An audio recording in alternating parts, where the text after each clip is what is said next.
I am going to perform Fourier measurement by using Maddox rod for the near distance. For this test we require certain instruments. This is the trial frame, this is torchlight for target, this is Maddox rod, and these are the loose prism. Good morning sir, have a seat please. Sir, I am going to measure your eye deviation. Please tell me where you can see the spot of light and the line of light. Okay, sir.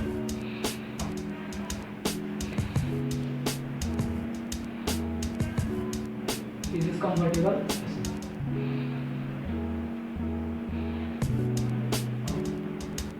Maddox rod placement. To measure the lateral Fourier, we should place the Maddox rod horizontally, and to measure the vertical Fourier, we should place the Maddox rod vertically.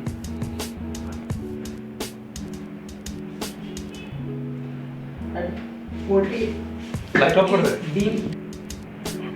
This test should be performed in dim light. Sir, can you see the light and line? Please point it out where is the line and where is light. Spotlight. By both are in the same line, or both are in the same line.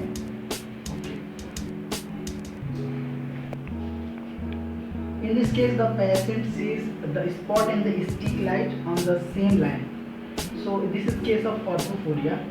But if there is iso deviation or exo deviation, then we can use base out or base in prism, and we can place the prism like this and show it to the patient. And now we get to know the response of the patient. And for the vertical deviation, we have to place the prism for base up and base down orientation and ask the patient whether both the spot and stick light are coincident.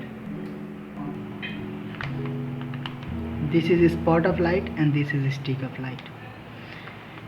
If it is seen in right, then this is a case of iso deviation. If the stick of light is seen in left, then this is case of exo deviation. If it is seen at the down, then it is case of hypo deviation, and if it is seen in up, then it is a hyper. And the goal is to coincide both the spot and stick of light, so we will get to know the amount of deviation. This is case of ortho deviation.